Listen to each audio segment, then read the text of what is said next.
Meanwhile, the Gift of the Givers has extended a helping hand in helping those especially who are affected by the fire at the military site. The founder, Dr Imtiaz Sooliman, joins us now for more. Dr Sooliman, a very good evening to you. Am I right to say that you are now sending a team to Lohatla? I'm wondering what you have assessed as the need that now requires you to be there. Good evening, Tamikil. No, we got a call from well, first of all, the team is on its way already. They've traveled, they left sometime this afternoon after procuring the supplies that were required. But the request came directly from the SANDF.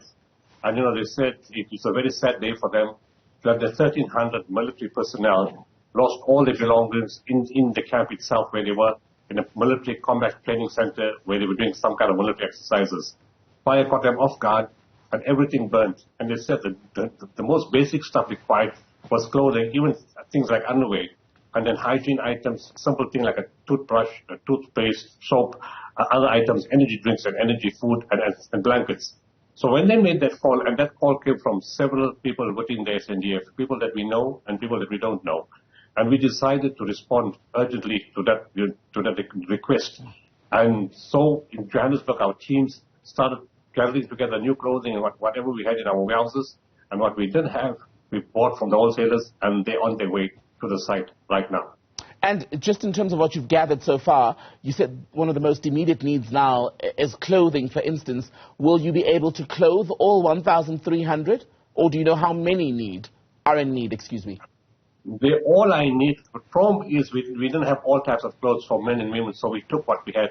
So we won't be able to cover everybody, but we took a substantial amount of clothing to assist as best we can.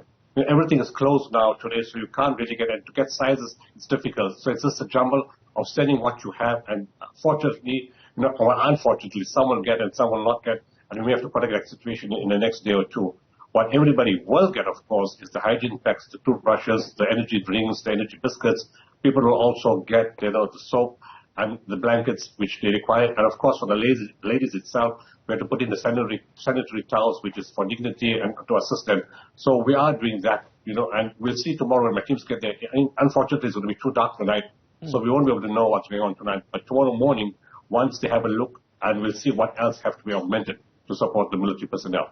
Some of the analysts who've been writing about the fire itself in Lohatla have attributed the disaster in part to the budget cuts within the SANDF space. I wonder, though, if it is unusual for an employer such as the South African Army to reach out to an aid group to provide things as basic as toothbrushes, soap, face cloths and clothing for people in its employ, people essentially in its care.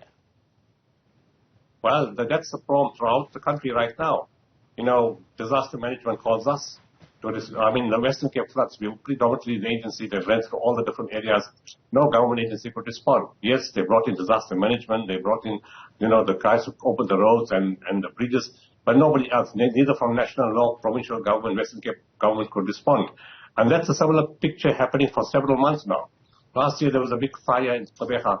No government, national or provincial could get involved.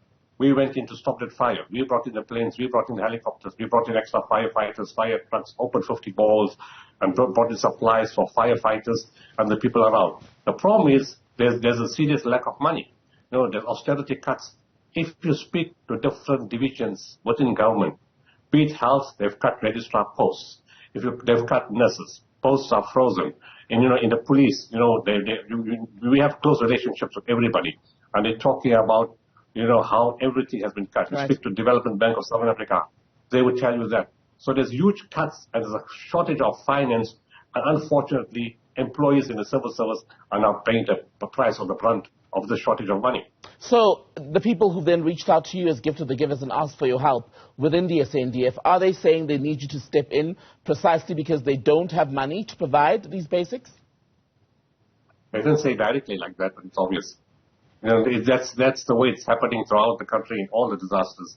They just say, we need your help. When they say that, you understand what that means. That there are budgetary constraints. It's very obvious. The helicopters are not functioning. The planes are not functioning. Normally when you needed a helicopter or plane, it's available. Now it's permanently in repair. I think it's just shut down, in many other circumstances like that. If we take the floods last year, there were not enough sniffer dogs. And we approached SAPS directly, not as an insult, and asked what's the problem. They said, look, we don't have the finance for the dogs. We do need these dogs. And so we offered them first 60 dogs, which they gratefully accepted. Right. And a few weeks ago, they said they required to strengthen border security. We offered another 50 dogs. It's all in the interest of the country. We need to understand something very important, Kambikile. These may be military people, police people, whatever. But at the end of the day, they're still ordinary human beings. Once they take off those uniforms, they're no different from you and me, from anybody else. And because of that factor, we don't look at it as they're government employees or not government employees. We look at them as South Africans and people in distress like everybody else. And we will step in to help wherever we can in the best way we can.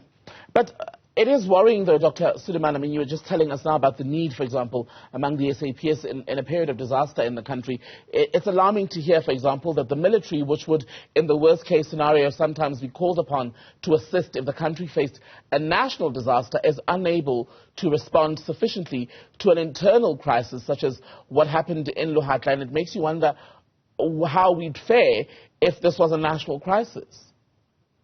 No, we've got a lot of work to do, Kamikile. Government has to relook at itself, look at the treasury, look at budgets. We have a lot of work to do. We've lost a lot of money. What state capture, what comrades getting contracts. No contracts are fulfilled. Money's disappeared, and even the contract disappeared. So many projects are not fulfilled or completed, and even if they're done, it's shoddy workmanship. So people do not benefit. For example, one of the provinces gets a contract to drill 30 boreholes. 26 are not working. Each borehole costs 4 million rand, which would cost only between 300 and 400,000. Those are the kind of mess that has been made, which has to be sorted out now. The process is underway. It's a bit late, but it has started. And collectively now, as a country, we need to support our people to fix whilst they fix the system. Fortunately, the SIU is doing a great job, the Hawks, the NPA, and when you speak to those entities, you see everybody's determined. And even within government, when you speak to them about austerity measures, a lot of good people wanting to do the right things, and we need to hold their hand. And these SANDF members, lastly, in the Northern Cape, what do you know about where they are currently being housed? If they've lost, for example, clothes and are left only with what was on their backs at the time of the fire, where are they being kept? How are they being kept fed and clothed? They told us they do have water, and they told us they have some supplies. So they probably got some more facilities nearby. It's an open area, so they probably got some facilities. They only request those items that I mentioned, and they're probably going to just stay with the clothes they have right now, the military uniform or whatever they're wearing. And there may be people in that area itself, neighboring in those towns that may make things available. That's how South Africans are. Whenever there's a disaster, communities get together. It doesn't matter to them whether it's police, defense, RTI, anybody else. Our communities do the best they can. People from the closest town would probably bring something across to assist whilst the bigger assistance is coming within the next few hours. Gift of the Givers founder, Dr. Imtiaz Sooliman. Good to have your time, sir. Thank you.